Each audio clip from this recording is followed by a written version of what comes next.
అహంకారానికి pant shirt వేస్తే జగన్లా ఉంటుందని మంత్రి నారా లోకేష్ విమర్శించారు. ఉప ముఖ్యమంత్రి పవన్ కళ్యాణ్పై జగన్ అనుచిత వ్యాఖ్యలు చేయడాన్ని లోకేష్ తీవ్రంగా తప్పుపట్టారు. పవన్ కళ్యాణ్ విమర్శించే ముందు జగన్ 2024 సార్వత్రిక ఎన్నికల్లో వారి పార్టీకి వచ్చిన సీట్లు మెజారిటీల్ని గుర్తు చేసుకోవాలని లోకేష్ హితో పలికారు. సొంత వారి ఆయన్ను నమ్మకపోవడంపై జగన్ ఆత్మవిమర్శ చేసుకోవాలని లోకేష్ అన్నారు.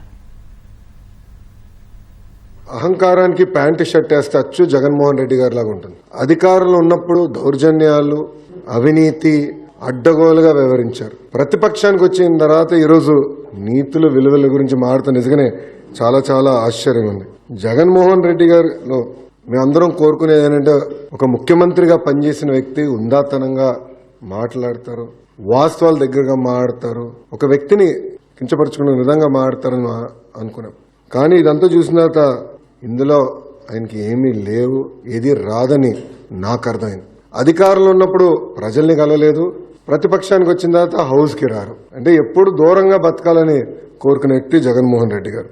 ముఖ్యమంత్రి పదవి కోసం సొంత తండ్రి శవాన్ని పక్కన పెట్టుకుని ఆనాడు సంతకాలు సేకరణ చేసిన వ్యక్తి జగన్మోహన్ రెడ్డి గారు. 2019 ఎన్నికల్లో సొంత బాబాయిని లేపేసి మేమేదో చేశామన్న నింద మా పైన వేసిన వ్యక్తి జగన్మోహన్ రెడ్డి గారు. ఈ రోజు ప్రభుత్వం పైన, బడ్జెట్ పైన, గౌరవ ఉప ముఖ్యమంత్రి గారి పైన మాట్లాడిస్తే నిజంగానే నాకు చాలా ఆశ్చర్యం వేస్తుంది. పరదాల ప్రభుత్వం ఈరోజు పోయింది. అదేవిధంగా బూతులు తిట్టే శాసనసభ్యులు కూడా పోయారు. ఎప్పుడు లేని విధంగా ప్రజల కోరిక మేరకు ప్రజలకు ఏదైతే అవసరం ఉందో అది ఈరోజు బడ్జెట్లో మేము పెట్టుకుంటాం జరిగింది. ఎన్నికల ముందల వై నాట్ 175 అని పదే పదే చెప్పిన వ్యక్తి ప్రజలు 11 స్థానాలు ఇచ్చారు. ప్రజలే మీకు ప్రతిపక్ష హోదా ఇవ్వకూడదని నిర్ణయించుకున్నారు. అది ఆయన ఇప్పుడు కూడా తెలుసుకోకుండా కరెక్ట్ గా హౌస్ ప్రారంభమయ్యే రోజు మొదటి రోజు వస్తారు, నాకు ప్రతిపక్ష నేత హోదా ఇవ్వాలి అని కోరుకుంటాడు, వెళ్ళిపోతాడు. మళ్ళీ ఎప్పుడు ఆయన కంపడరు. ఇప్పుడు ఆయన ఆలోచించాలి, ఎందుకు 11 స్థానాలు ప్రజలు ఆయనకి ఇచ్చారు. ఆయన ఆలోచించాలి, ఎందుకు సొంత తల్లి, చెల్లి, కార్యకర్తలు, నాయకులు ఆయన నమ్మట్లేదని. మాజీ ముఖ్యమంత్రి జగన్మోహన్ రెడ్డి గారు ఒకసారి ఆలోచించారు.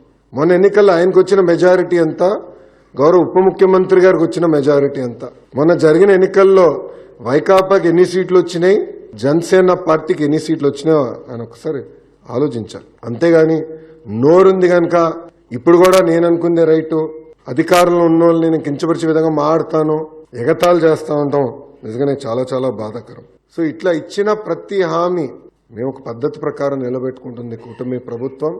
ఇప్పుడన్నా జగన్మోహన్ రెడ్డి గారు వాస్తవాలు తెలుసుకుని ఎందుకు ఆయనకు 11 సీట్లు వచ్చినాయి, కార్యకర్తల దగ్గరికి వెళ్ళి గతంలో ఆయన చేసిన తప్పులు తెలుసుకుంటే బాగుంటుందని ఈ సభాముఖం ఆయన తెలుపుకుంటూ, దయచేసి గౌరవ ఉప ముఖ్యమంత్రి గారి గురించి కానివ్వండి, గౌరవ ముఖ్యమంత్రి గారి గురించి ఆలోచించి మాట్లాడమని నేను కోరుతున్నాను. ఈరోజు ప్రజలు వాళ్ళని గెలిపించారు. ఎవరికి రాని మెజారిటీలతో వాళ్ళు గెలిచి ఒక ముఖ్యమంత్రిగా, ఉప ముఖ్యమంత్రిగా ఉన్నారు. వాళ్ళని కించపరిచే విధంగా మటుకు మాట్లాడితే మేము సహించాం. చాలా ఫర్మ్గా మేము కూడా మాట్లాడతాం. మిమ్మల్ని వదిలిపెట్టే ప్రసక్తే ఉండదు.